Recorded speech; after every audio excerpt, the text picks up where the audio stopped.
पुण्यश्लोक अहिल्यादेवी होळकर यांच्या त्रिशताब्दी जयंती समारोहाच्या निमित्तानं आज जगभर मातेची जयंती साजरी केली जाते।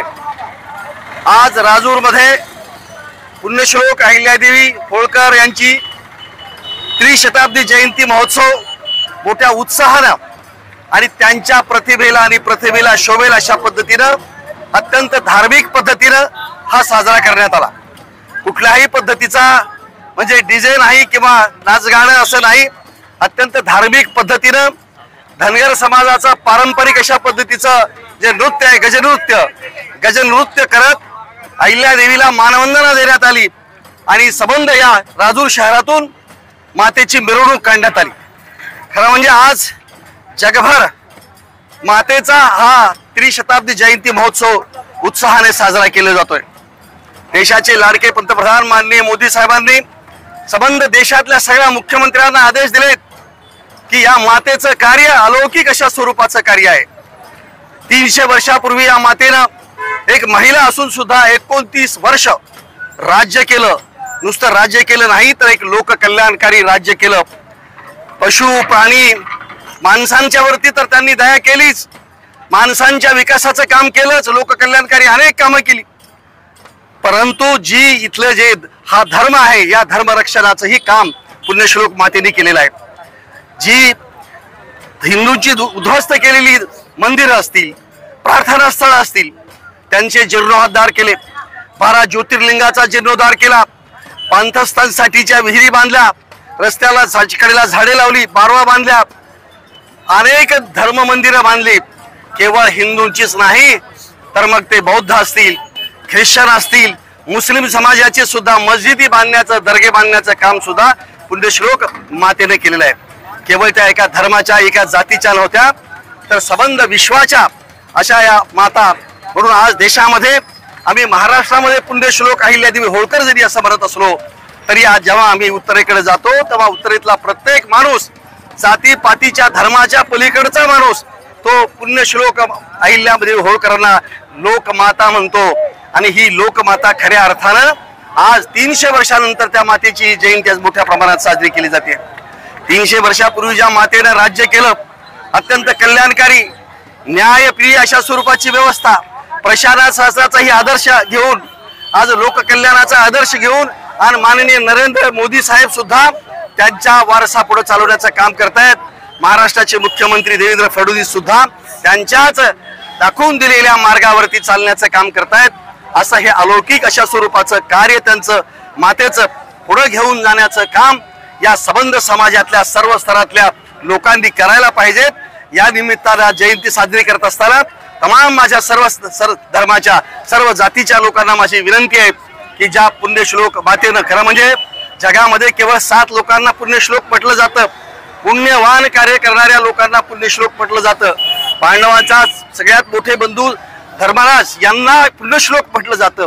इतकं मोठं पद उपाधी लोकांनी अहिल्या मातेला पुण्यश्लोक म्हणून दिलेली आहे, याच्यापेक्षा दुसरी कुठलीही उपाधी असत नाही। राजमाता अनेक आहेत, राण्या अनेक आहेत, पण लोकमाता पुण्यश्लोक ही या जगामध्ये एकमेव आहे। हे असं अलौकिक असं व्यक्तिमत्व तिचा आज मोठ्या जयंती उत्सव सगळीकडे साजरा केला जातोय। मी सगळ्या माझ्या जनतेला, सर्व समाजाच्या जनतेला विनंती करतो की जे माते व्रतस्थपणे अत्यंत आयुष्य आपलं समाजासाठी, गोरगरिबांसाठी, दलितांसाठी एवढंच नाही तर मनुष्य प्राण्याबरोबरच पशु पक्षी प्राण्यांच्यासाठी सुद्धा आयुष्य वेचलं, त्यांच्यासाठीच्या वेगवेगळ्या योजना आखल्या आणि त्यांच्या कल्याणाचं काम केलं। अशा मातेचं स्मरण आज त्यांच्या जयंती निमित्तानं करावं आणि त्यांचा विचार कुठेतरी पुढे घेऊन जाण्यासाठी तमाम या समाजातल्या सर्व स्तरातल्या लोकांनी आपण पुढे यावं अशी माझी आपल्याला सगळ्यांना विनंती करतो। आणि पुन्हा एकदा मातेला विनम्र अशा स्वरूपाचा प्रणाम, नतमस्तक होऊन प्रणाम करतो। जय हिंद, जय अहिल्या, जय मल्हार।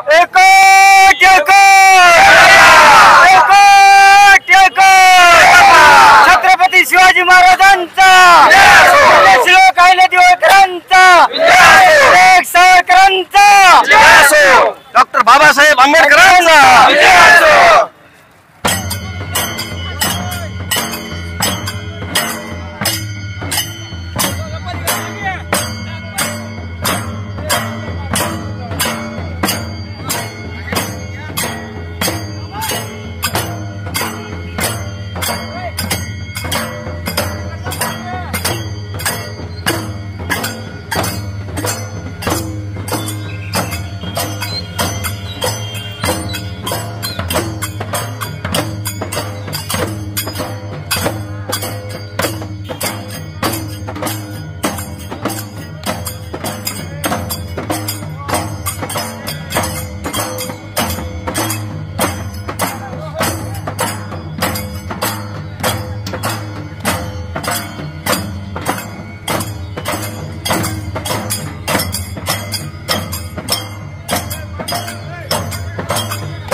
छत्रपती शिवाजी महाराज की जय, डॉक्टर बाबासाहेब आंबेडकरांची जय, वीर सावरकरांचा